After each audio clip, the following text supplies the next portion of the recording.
5.500 metres quadrats a netejar entre 6 persones. Aquest és el context en el qual es troben les treballadores del Servei de Neteja del CAP Sant Pere de Reus. Reclamen que des de fa 4 anys no són suficients i que cada vegada en són menys. A més, tot i que la superfície a netejar és la mateixa, els espais s'han reorganitzat i diuen que els és més costós realitzar les seves tasques. Per tots aquests motius demanen a l'empresa que les contracta i a l'Institut Català de la Salut més efectius i que s'ampliïn les hores setmanals de neteja. Bueno, pues si tú nos vas dando más faena, vas quitando gente y vas quitando horas, pues llegará un momento que ni está limpia una cosa ni está limpia la otra. Ellos dicen que no han recortado horas, pues sí que han recortado horas, porque se jubiló una compañera que tenía 35 horas, nada más dieron las 20, las otras 15 se perdieron. Si en el 2001 había 276 horas contratadas y ahora hay 202 horas de limpieza, ¿dónde están todas las horas que están? En algún sitio se han perdido, que me den una explicación. El sindicat USITAC dona suport a la queixa de les treballadores i ha intentat intervenir entre les parts, però sense aconseguir-ne resultats.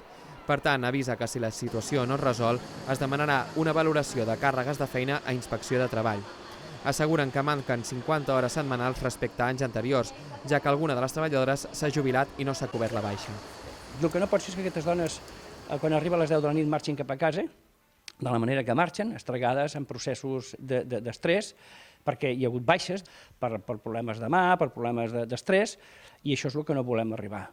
I des d'aquí li demanem a l'empresa Eulen que es posi en contacte o amb les treballadores o amb nosaltres i puguem arribar amb un principi d'acord. Primer, per saber què pensen fer al CAP Sant Pere, com pensen cobrir aquestes hores que falten, es cobreixin aquestes hores, perquè no és plan que aquestes dones hagin de treballar de la manera que treballen. L'empresa Eulen, encarregada de la contractació dels treballadors de neteja del CAP Sant Pere, no ha volgut fer declaracions.